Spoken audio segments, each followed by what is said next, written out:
Imagine que uma mulher se apaixona por um homem viúvo. Esse homem já tem 2 filhos pequenos ainda. Os dois namoram e ele então pede ela em casamento.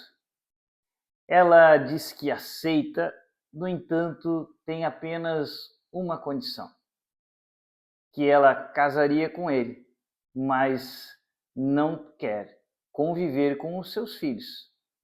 Não quer cuidar desses 2 filhos que o homem tem. Pergunto para você, será que esse homem vai aceitar? Claro que não, com certeza não. Se ele for um homem normal, jamais aceitaria isso. Porque essa condição imposta por ela, é uma condição impossível de ser aceita por um pai que ama seus filhos. Por que eu coloquei esse exemplo, essa história aqui para nós inicialmente?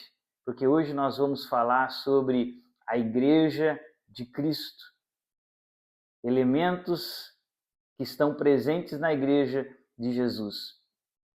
E hoje nós, infelizmente, nos deparamos com muitos casos de pessoas que desejam verdadeiramente, desejam de coração seguir Jesus, desejam viver o Evangelho. No entanto, por diversos fatores, por experiências muitas vezes negativas, essas pessoas colocam uma condição para Jesus dizendo: olha, eu quero te seguir, mas não quero ter contato com a tua igreja. Não acredito que exista igreja verdadeira. Muitas pessoas têm negado a igreja de Cristo e proposto em seu coração viver apenas um relacionamento com Jesus. E é o que nós queremos ver aqui, que isso não é possível porque Jesus é o cabeça da igreja. Nós vamos ler alguns textos. Esse que é o nosso terceiro vídeo da série Colossenses. Então, se você chegou aqui direto nesse vídeo, saiba que nós temos 2 outros vídeos antes desse. Nesse terceiro vídeo aqui, nós estaremos encerrando o capítulo 1 de Colossenses. Então, nós temos o primeiro vídeo, que é do capítulo 1, dos primeiros versículos, do versículo 1 até o 12, onde nós falamos sobre a vida do cristão, elementos que fazem parte da vida do cristão, como a oração, o crescimento no conhecimento da palavra de Deus, uma vida digna do Senhor. Depois, no segundo vídeo, nós falamos sobre a supremacia de Cristo, a superioridade dele, a suficiência de Cristo, que é uma introdução de Paulo ao tema principal dessa carta. Então, um estudo importantíssimo que você faça para compreender a essência dessa carta que nós estamos estudando. Então, eu te convido a voltar nesses vídeos 1 e 2 e depois seguir aqui com a gente no vídeo 3, onde nós vamos falar então sobre a Igreja de Cristo e a sua missão. Então vamos ler aqui Colossenses capítulo 1, 24 a 29. Eu vou estar lendo aqui na versão NVI, se você quiser acompanhar, é interessante ter sua Bíblia junto, fazer as anotações do texto, porque nós vamos ver alguns elementos muito importantes aqui com relação à Igreja de Cristo. Então o texto diz assim para a gente, Colossenses capítulo 1, 24 a 29. Agora, alegro-me nos meus sofrimentos por vocês, Paulo dizendo para a igreja de Colossos. Eu me alegro nos meus sofrimentos por causa de vocês e completo no meu corpo o que resta das aflições de Cristo em favor do seu corpo, que é a igreja. Dela eu me tornei ministro de acordo com a responsabilidade que me foi dada por Deus para apresentar a vocês de modo pleno a sua palavra, o mistério que esteve oculto durante épocas e gerações, mas que agora se manifestou a seus santos. A estes Deus quis fazer conhecida a gloriosa riqueza deste mistério entre os gentios, que é Cristo em vocês, a esperança da glória. Nós o proclamamos advertindo e ensinando cada um com toda a sabedoria, para que apresentemos todo homem perfeito em Cristo. Para isso, eu me esforço lutando conforme a força dele que atua poderosamente em mim. Essa é a palavra de Deus. Te convido a orarmos e darmos sequência no nosso estudo. Pai, eu te agradeço, Senhor, porque essa é a tua palavra, é a tua vontade estabelecida para as nossas vidas. Que nós possamos nos achegar diante de ti com reverência, sabendo que essa é a tua voz, é o teu ensino, e que possamos ouvi-la, compreendê-la e buscar vivê-la de coração. Em nome de Jesus. Amém. Querido, aqui nesse nosso texto, nós podemos perceber alguns elementos, algumas informações com relação ao nosso relacionamento com a Igreja de Cristo. E é isso que eu quero ver com você de maneira bem objetiva. Já no início do texto, a gente vê Paulo falando assim: eu me alegro nos meus sofrimentos. A gente, quando estuda, lê um pouco da Bíblia, o livro de Atos, você vai ver o quanto todos os apóstolos sofreram para poderem iniciar a Igreja de Cristo. Morreram, foram presos, foram torturados, mas eles fizeram tudo com alegria, porque eles estavam certos da mensagem que eles estavam anunciando. Eles tinham certeza do Cristo que eles tinham conhecido, ouvido, visto ele morrer e visto ele ressuscitar.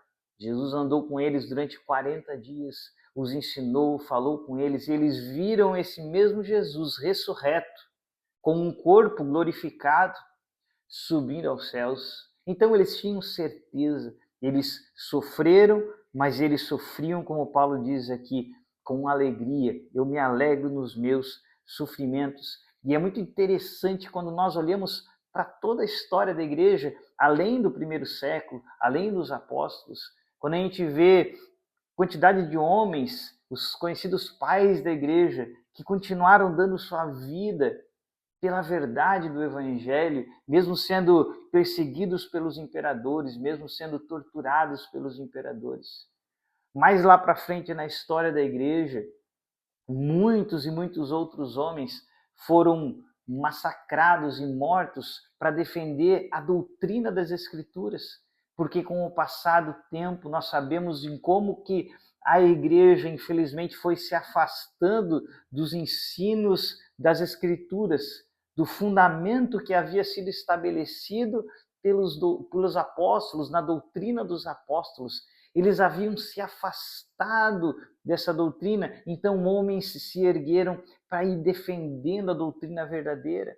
Doutrinas como a divindade de Jesus foram se perdendo, então homens morreram por essa verdade.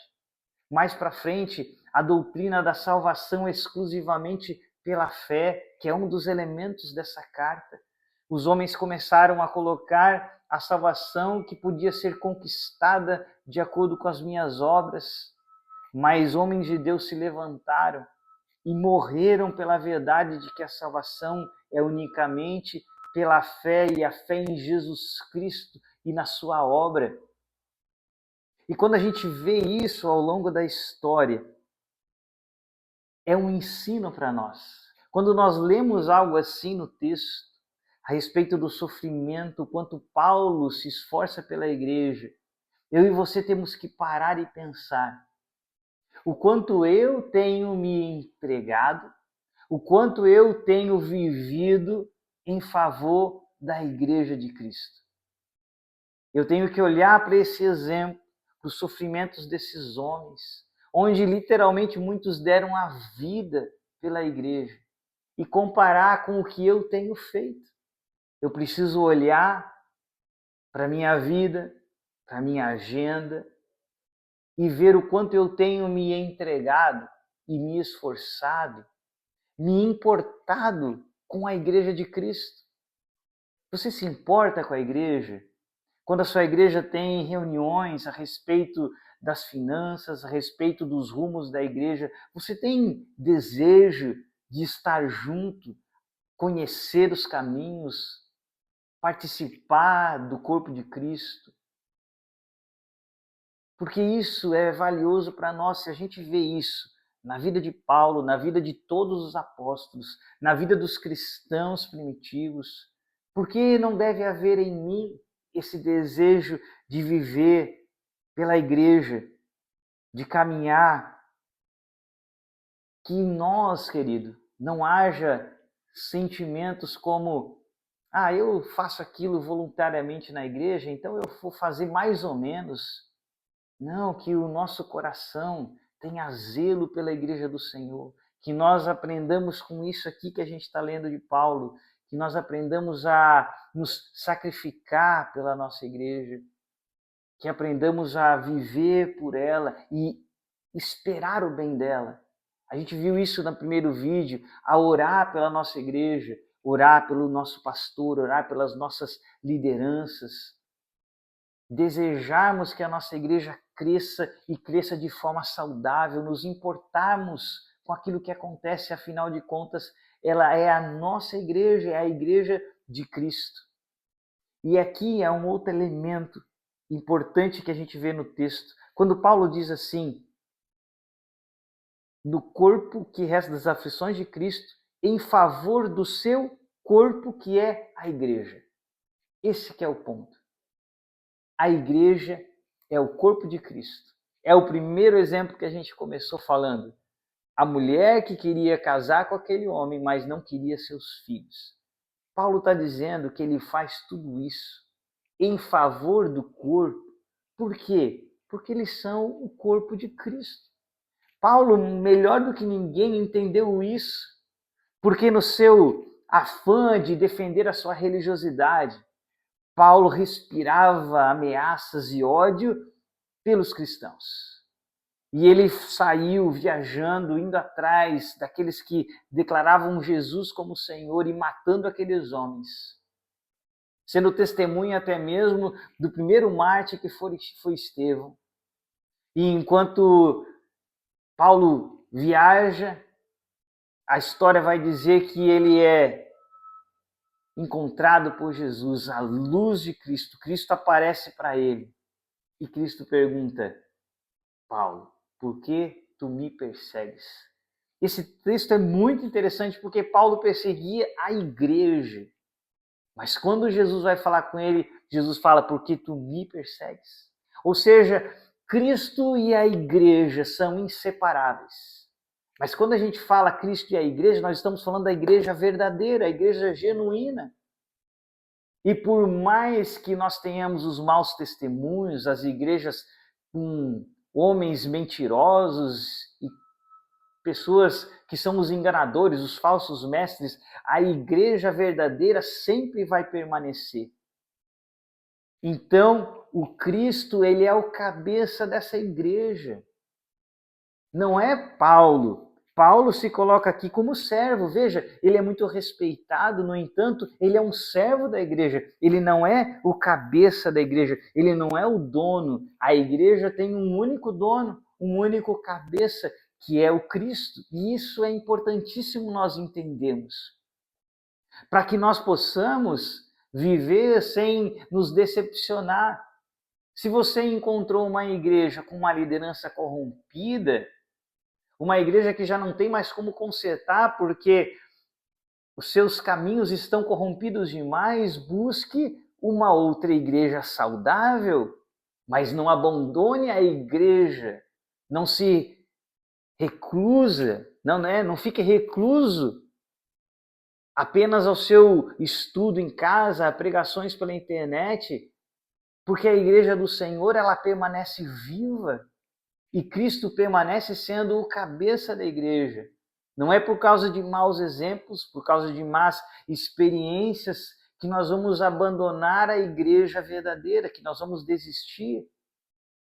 Veja que Paulo se entrega e Paulo reconhece que essa igreja tem um único dono. A igreja está estabelecida por Cristo. É Cristo quem estabelece. Veja Mateus capítulo 16 e 18, diz assim: Jesus está reunido com os seus discípulos e ele estabelece a igreja e ele fala: e eu digo que você é Pedro, e sobre esta pedra eu edificarei a minha igreja, e as portas do Hades, as portas do inferno, não poderão vencê-la. Veja como nesse texto aqui está claro que foi Jesus quem estabeleceu a igreja. A igreja não é uma invenção de homens, não é uma criação dos apóstolos posterior a Jesus. Não, a igreja aqui está sendo estabelecida sobre esse fundamento. Jesus diz: eu vou edificar a minha igreja. A igreja é dele. Está claro isso. Mas tem uma dúvida que muito frequentemente surge nesse texto que eu acabei de citar para vocês, de Mateus 16, 18, que é sobre quem que Jesus está falando que a igreja será estabelecida. E esse é um assunto, embora muitas vezes se criem tantas controvérsias, é um assunto simples. Uma regra muito importante quando a gente fala de exegese do texto é você ver qual é o contexto. Qual é o assunto que está sendo tratado nesse texto? Então a gente leu esse trecho em que Jesus diz: é sobre esta pedra eu vou edificar a minha igreja. Agora eu tenho que tirar um pouco o olho de cima daquele versículo, eu tenho que entender e olhar o todo do texto e compreender qual era o assunto que Jesus estava conversando com seus discípulos quando ele disse sobre esta pedra. E a gente volta alguns versículos antes. Volta no versículo 13 do mesmo capítulo 16 de Mateus e olha só, a gente encontra o assunto. Quando Jesus chegou à região de Cesareia de Filipe, ele perguntou aos seus discípulos: quem o povo diz que o Filho do Homem é? Olha só, o assunto conversado aqui, o assunto que Jesus está falando com os seus discípulos é quem Jesus é. Quem o Filho do Homem é? Quem é esse homem que está ensinando, curando pessoas? Quem é esse homem? Esse é o assunto. Quem é Jesus? E Pedro vai responder: tu és o Cristo, o Filho do Deus vivo. E aí então Jesus vai declarar. É sobre esse entendimento. É sobre a compreensão de que Jesus é o Cristo, o Filho do Deus vivo, que se estabelece a igreja. Isso é interessante para nós. Se você quer saber se você faz parte da igreja verdadeira, você precisa ver se você entendeu quem de fato Cristo é. Se você conheceu verdadeiramente a pessoa de Cristo. Porque os apóstolos, diante deles não ficou dúvida a respeito de qual era o fundamento da igreja. Veja só o texto de 1 Pedro, capítulo 2, de 4 a 8. É muito importante a gente entender bem isso, sobre o que a igreja está edificada. Olha o que Pedro vai escrever na sua carta. 1 Pedro, capítulo 2, de 4 a 8. À medida que se aproximam dele a pedra viva, rejeitada pelos homens, mas escolhida por Deus e preciosa para ele. Olha só, Pedro já começou chamando Jesus de quem? De pedra viva. Sublinha aí na sua Bíblia. O próprio Pedro, que muitas vezes as pessoas geram essa dúvida, quem será que é a pedra? Ele está escrevendo na carta dele a respeito de Jesus e dizendo: à medida que vocês se aproximam de Cristo, a pedra viva, rejeitada pelos homens, né? Rejeitado por quê? Porque Cristo foi crucificado, foi rejeitado por aqueles que ele veio, mas escolhida por Deus e preciosa para ele. Vocês também estão sendo utilizados como pedras vivas nessa edificação. Nós também somos como pequenas pedrinhas que são pedras vivas nessa edificação, mas a pedra fundamental é Cristo. De uma casa espiritual para serem sacerdócio santo, oferecendo sacrifícios espirituais aceitáveis a Deus por meio de Jesus Cristo. Pois assim é dito na Escritura: eis que ponho em Sião uma pedra angular, escolhida e preciosa, e aquele que nele confia jamais será envergonhado. Portanto, para vocês os que creem, esta pedra é preciosa. Todo o tempo ele está falando de Jesus. Mas para os que não creem, A pedra que os construtores rejeitaram tornou-se a pedra angular, e uma pedra de tropeço e uma rocha que faz cair. Os que não creem tropeçam porque rejeitam a mensagem, algo para o qual estavam destinados. Veja como está claro aqui para o apóstolo Pedro que Jesus é a pedra. Outro texto a gente pode pegar de Paulo para a gente confirmar. Lembra que eu falei sobre isso? Como que a gente tem certeza da interpretação correta de um texto? Ora, a Bíblia, como ele é um livro único e conta a mesma história e foi escrita pelo mesmo Deus, você nunca pode pegar um texto isolado e tentar criar uma verdade, uma doutrina a partir daquilo. Você tem que encontrar respaldo e confirmação em outros textos bíblicos. Então a gente já leu Mateus 16. Agora a gente já viu a confirmação a respeito disso de Pedro e a gente pode buscar mais uma confirmação em Paulo. Olha o que Paulo vai dizer em 1 Coríntios, capítulo 3, 10 a 11. Conforme a graça de Deus que me foi concedida, eu, como sábio construtor, lancei o alicerce e outro está construindo sobre ele. Contudo, veja cada um como constrói, porque ninguém pode pôr outro alicerce além do que já está posto, que é Jesus Cristo. Querido, precisa ter alguma outra informação? Quem é o alicerce da igreja? Quem é a rocha? Quem é a pedra fundamental sobre qual a igreja está erigida? É Cristo. E eu e você passamos a fazer parte dessa igreja quando entendemos quem Ele é. Por isso que Ele fundamenta a sua igreja sobre essa compreensão. Você só faz parte da igreja não a partir do momento que você começa a frequentar os cultos em algum lugar. Isso não te faz fazer parte da igreja. Você passa a ser parte da igreja quando você entende quem Cristo é. Quando você tem um encontro verdadeiro e pessoal com Jesus e compreende e escuta a voz dele, você é gerado em você a fé genuína. Mas o mero frequentar um local que se chama igreja não te faz um cristão verdadeiro.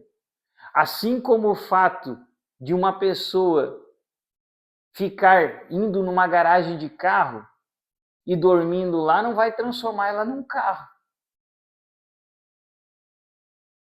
E eu e você precisamos ser transformados pela fé verdadeira em Cristo para nos tornarmos de fato igreja. É isso que Paulo está falando aqui. Esse é o fundamento. E isso aqui fica tão claro quando a gente estuda a palavra, e é isso que eu quero que você perceba. Quando nós lemos os textos, compreendemos, a gente compreende isso com uma beleza de que Cristo é o fundamento da igreja, de que Cristo é o cabeça da igreja.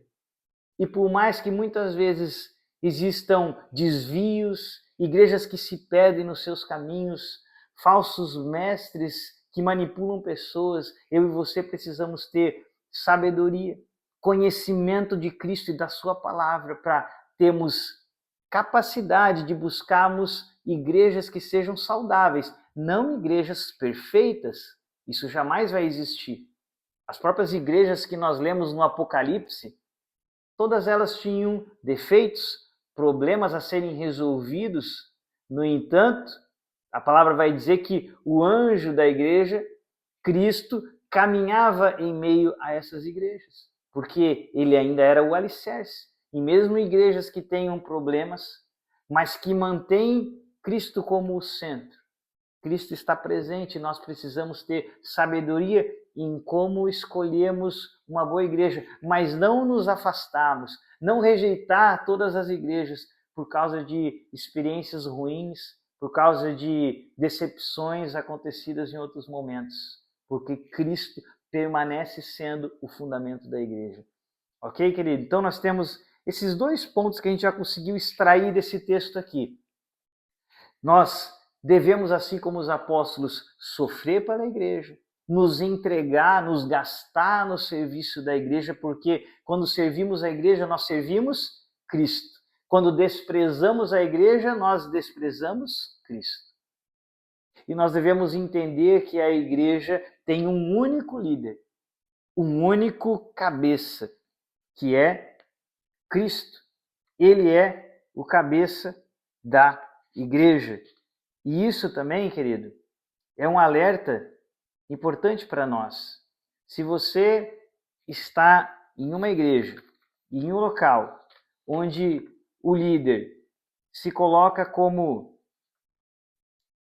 um guia espiritual, como alguém cuja sua palavra é a autoridade final, você deve ter cuidado, porque a autoridade final é sempre a palavra de Cristo, é sempre as Escrituras. E aí a gente chega então aqui no nosso terceiro ponto que a gente pode ver no versículo 25, olha só o que diz lá. Vai falar sobre a responsabilidade de cada cristão de edificar o corpo de Cristo, de edificarmos a igreja. Olha o que ele diz. Dela eu me tornei ministro de acordo com a responsabilidade que me foi dada por Deus, para apresentar a vocês de modo pleno a sua palavra. Veja só, Paulo entendia que a sua missão era algo que foi dado por Deus, uma responsabilidade para com o corpo. E da mesma forma, cada um de nós recebe uma responsabilidade. Paulo tinha um dom muito claro, que era o dom do ensino. O dom dado por Deus de trazer a doutrina, a palavra, ensinar a igreja. E nós, da mesma forma, somos chamados a estarmos junto com a igreja. Por quê? Todo aquele que crê, ele é selado com o Espírito Santo, recebe dons, e não haveria sentido de eu e você recebermos dons se não fosse para edificar a igreja, se não fosse para edificar os outros. E essa é a ideia da igreja, da comunhão dos santos. Eu com os meus dons edifico outras pessoas, e essas pessoas com os seus dons me edificam. E assim nós caminhamos juntos. Isso é totalmente bíblico. Atos capítulo 4, capítulo 2. Se você está com a sua Bíblia, anota, esse texto é muito valioso. Atos capítulo 2, versículo 46 e 47 diz assim: todos os dias continuavam a reunir-se no pátio do templo, partiam o pão e em casa e juntos participavam das refeições com alegria e sinceridade de coração, louvando a Deus e tendo a simpatia de todo o povo. E o Senhor lhes acrescentava diariamente os que iam sendo salvos. Veja essa realidade.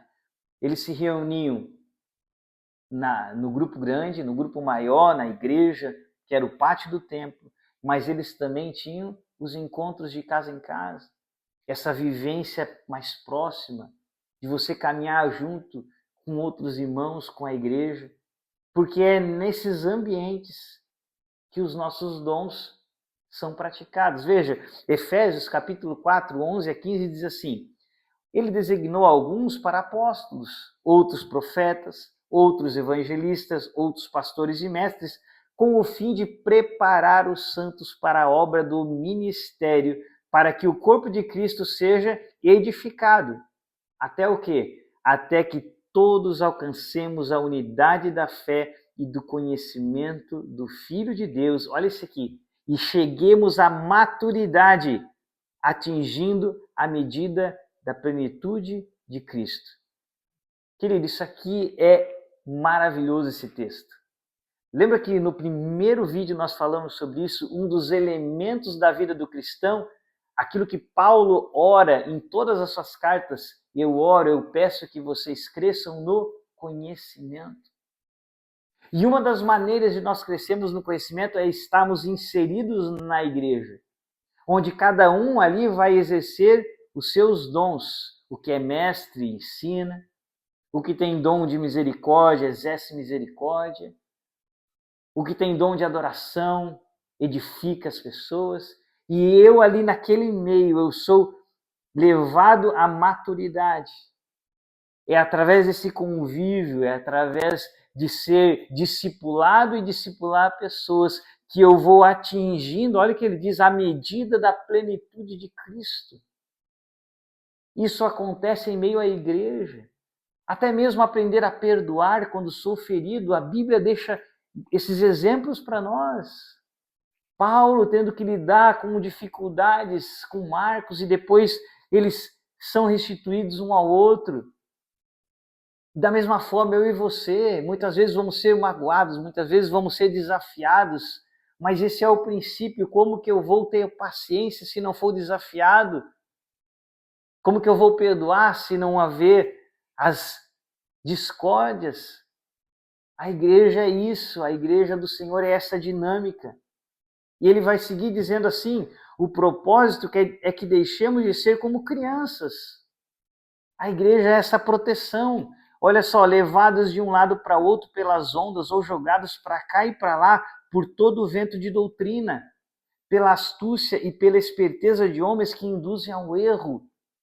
Olha isso, uma igreja saudável, ela protege você dos enganos. E a gente aqui fala muito disso no canal, dos enganos, das doutrinas mentirosas, dos falsos mestres. E você ter alguém que te oriente é valioso demais. Eu sempre cito, no princípio da minha caminhada, eu sempre tive alguém para me orientar. E eu comecei uma vez a ler uma série de livros que traziam doutrinas perigosas. E esse meu discipulador disse para mim, Gledo, não leia. Isso não vai te fazer bem. E eu lembro de ficar chateado, de pensar, puxa vida, mas eu comprei os 3 livros para ler. Mas eu disse, olha, eu confio porque os frutos dessa pessoa são bons. Eu sei que a orientação dele é boa. E depois, anos depois, eu olhei para trás e disse, olha, se eu tivesse ido por aquele caminho, teria lido coisas ruins e enchido minha cabeça de doutrinas erradas, mas um único conselho me livrou de perder um tempão e de seguir caminhos errados. É isso que a igreja do Senhor faz. Ela nos protege. Por isso a importância de conhecermos a palavra, buscarmos uma igreja saudável e congregarmos ali. Essa igreja vai nos proteger, vai proteger tua família, teus filhos. E ele termina dizendo, antes, seguindo a verdade em amor, cresçamos em todas as coisas, de novo, naquele que é a cabeça, Cristo. Ele é o dono da igreja.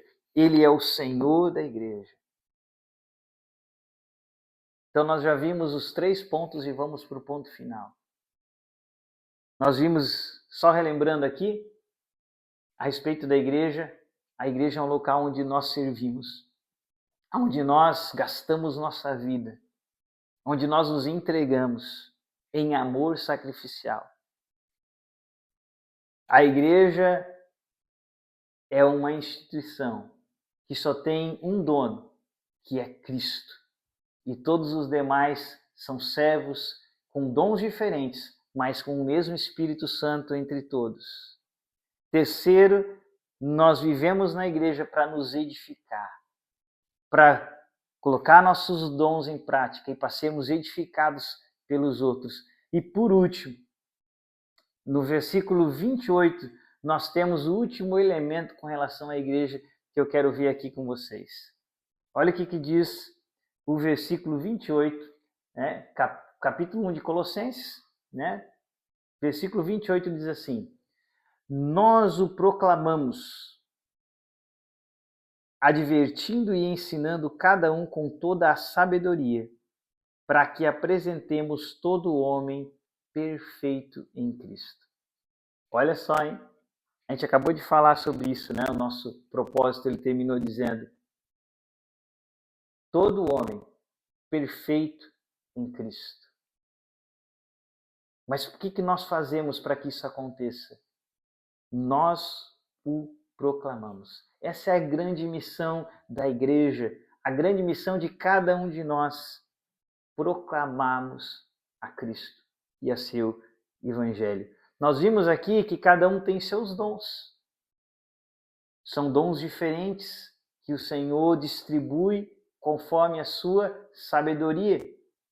Mas existe um dom E existe uma ordenança que é para todos, do mais tímido ao mais desinibido, porque isso é uma ordem dada por Deus a nós. Mateus 28, 19 a 20, a grande comissão vai dizer assim: portanto, isso é Jesus falando, vão e façam discípulos de todas as nações, batizando-os em nome do Pai, do Filho e do Espírito Santo, ensinando-os a obedecer a tudo que eu ordenei a vocês. E eu estarei sempre com vocês até o fim dos tempos. Veja só quantos elementos aqui, querido. Primeiro, a promessa de Jesus de estar sempre com vocês, sempre com a igreja, a despeito das nossas falhas, das nossas fraquezas. Uma igreja genuína que, mesmo a despeito de suas deficiências, tem o desejo de viver a Cristo, de acertar o alvo, que tem zelo em viver a verdade. A promessa de Jesus: eu estarei sempre com vocês. E essa aqui é uma ordem de Jesus: façam discípulos. Veja, observe bem que isso aqui não é uma sugestão. Olha, se for possível, se sobrar um tempo na sua agenda, aí você vai fazer discípulo. Não, é uma ordem de Jesus. Se você é igreja, se você entendeu quem Cristo é, existe uma ordem, existe um mandamento de Cristo sobre você. Se alguém pegou na sua mão e te fez discípulo e te explicou quem Cristo é, e fez com que através da palavra a fé em Cristo fosse gerada, agora você tem uma ordem sobre você: vá e faça discípulos. É uma ordem de Cristo sobre todo cristão. Nós precisamos ser discipulados, precisamos de alguém que pegue na nossa mão e nos ensine, como Jesus falou, a obedecer tudo o que Jesus ordenou. E vá nos explicando: olha o que Jesus falou, Jesus disse isso. Você precisa aprender a viver estas coisas. E ao passo que eu tenho alguém que pega na minha mão e me leva adiante, me leva à maturidade de Cristo, eu com a minha outra mão estendo, pego na mão de alguém e proclamo Cristo para ele, anuncio Cristo para ele e digo: vem comigo, que eu vou te ensinar esse caminho que eu tenho aprendido. Eu vou te ensinar essa mensagem de vida que eu tenho recebido, porque ela agora tem me enchido e ela transborda. É o pão que eu recebo do céu, o pão vivo que eu recebo do céu, eu compartilho aqui.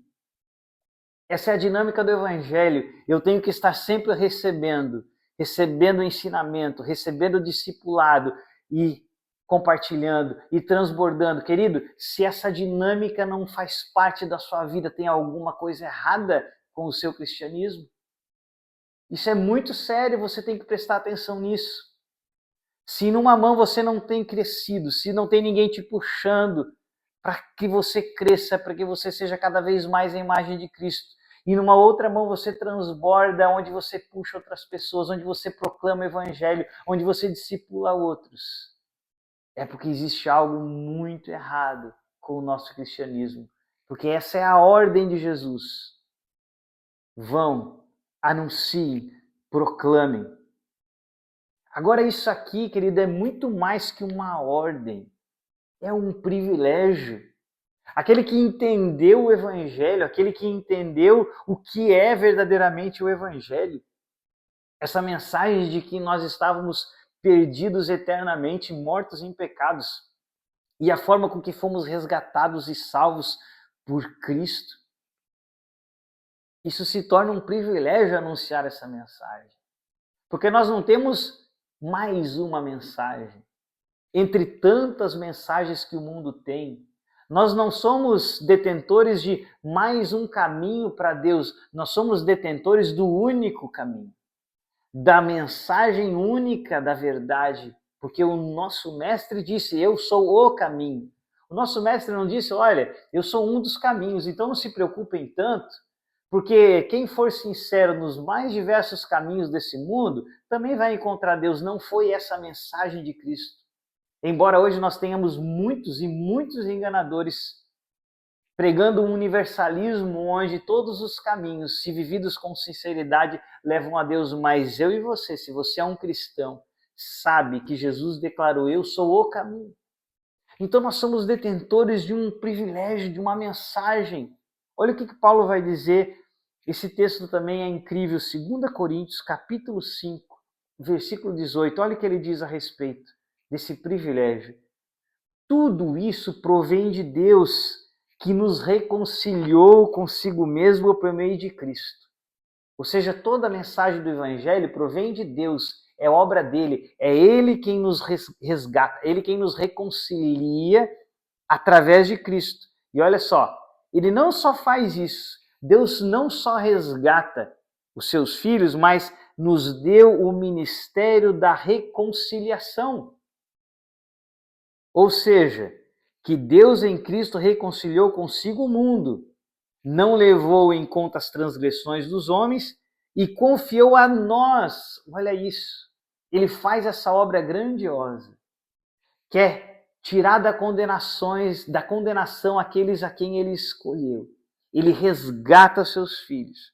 E não só isso, ele confia a nós a mensagem da reconciliação.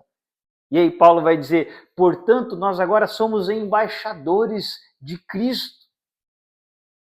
E Deus faz seu apelo por meio de nós. Você entende isso? Olha o que o texto está falando. Deus está fazendo seu apelo dizendo: venham, vocês aos quais eu chamei, venham a mim. Como que Deus escolhe fazer esse apelo? Deus chama seus anjos, que com certeza teriam maior honra em fazer isso? Não. Ele chama eu e você. Ele chama aqueles que já foram agregados à igreja, aqueles que já foram chamados para perto. Ele diz: agora vocês vão ter esse privilégio de serem os meus embaixadores, de fazerem esse apelo. Eu faço através de vocês. E aí Paulo diz: então, por amor a Cristo, nós suplicamos. Por amor a Cristo, eu me torno aquele que proclama, dizendo: reconciliem-se com Deus. Essa é a mensagem, querido, tem que mover o meu e o seu coração. Cada pessoa que você cruza, cada pessoa que cruza o seu caminho, cada colega de trabalho, cada amigo de esporte que você faça, cada pessoa que você conhece, essa deve ser a mensagem que pulsa no seu coração, dizendo: reconciliem-se com Deus. Enquanto é tempo, esse é o tempo da graça, é o tempo aceitável. Vai ter um momento em que não terá mais tempo. Mas esse é o tempo de proclamarmos a mensagem genuína do Evangelho. E isso é ser igreja. É carregar em você essa paixão, é carregar em você esse entusiasmo de que nós somos embaixadores de Cristo. Todos esses, queridos, são elementos que envolvem a igreja. Veja o privilégio que eu e você temos de vivermos, de nos sacrificarmos por uma igreja que não é fundamentada por homens, mas é que é fundamentada e encontra a sua raiz, a sua rocha em Cristo Jesus, na compreensão verdadeira de quem Cristo é, o Deus encarnado. Nós temos o privilégio de edificarmos e sermos edificados e proclamarmos essa mensagem. Quantas coisas lindas e maravilhosas. E eu concluo aqui para você, falando a respeito de igreja, dizendo que os laços que unem a igreja são infinitos. Perceba que os laços que unem as nossas famílias, um pai com um filho, os laços que unem um irmão ao outro, são os laços de sangue. No entanto, esses laços que nos unem irão terminar com a nossa morte, com o fim da nossa vida aqui. Só que os laços que unem a igreja de Cristo são laços infinitos. São laços muito maiores do que os laços de sangue. Por isso que há uma incoerência quando nós, nos dizendo cristãos, desprezamos a igreja, porque é justamente a igreja. Cristo agora nos une pelo seu sangue. E esses laços que nos unem são eternos. Veja a frase incrível de C.S. Lewis, quando ele escreve o seu livro Os Quatro Amores, olha o que ele diz. Preste atenção nessa frase. Os amantes estão normalmente frente a frente, absortos um no outro. Agora, os amigos estão lado a lado, absortos em um interesse em comum. Isso é a igreja. A igreja de Cristo caminha lado a lado. E o que nos une é um alvo em comum. É Cristo, a esperança da glória. Esse é o alvo que une eu, você, como igreja, como corpo de Cristo. Porque nós estamos com os nossos olhos num alvo muito maior do que tudo nesse mundo. Porque tudo aqui passará. Apenas a verdade de Cristo, a verdade do Evangelho permanecerá. E nós, como igreja, nós caminhamos juntos, lado a lado, com os nossos olhos fixados nessa verdade, na palavra de Deus, no Evangelho de Cristo. Por isso que eu digo que os laços que nos unem são infinitos. Por isso, querido, se você ainda não ama a igreja, conheça mais de Cristo. Leia os evangelhos, continue acompanhando esse nosso estudo, que eu tenho certeza, conforme você conhece Cristo, conforme você mergulhar, e essa carta é isso, nós vamos mergulhar no conhecimento de Cristo, em quem Cristo é, na verdade a respeito de Cristo. E eu tenho certeza que conforme você conhecer Cristo, você vai se apaixonar pela igreja de Cristo. Afinal de contas, a igreja é o corpo de Cristo.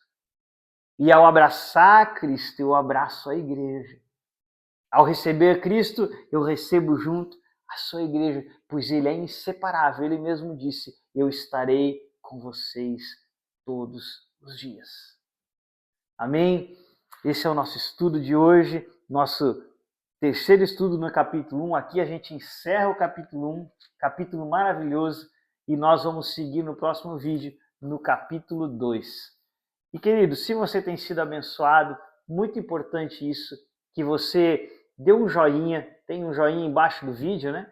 Coloca ali um joinha, coloque comentários, fale, vamos movimentar os vídeos, isso tudo gera relevância para o vídeo, ajuda a divulgar mais esse vídeo para outras pessoas, para que pessoas possam ser edificadas. Copia o link, compartilha, sabe? Peça para pessoas, converse com elas, anime elas a se inscrever no canal. Quanto mais o canal cresce, mais nós estamos levando a mensagem do Evangelho adiante.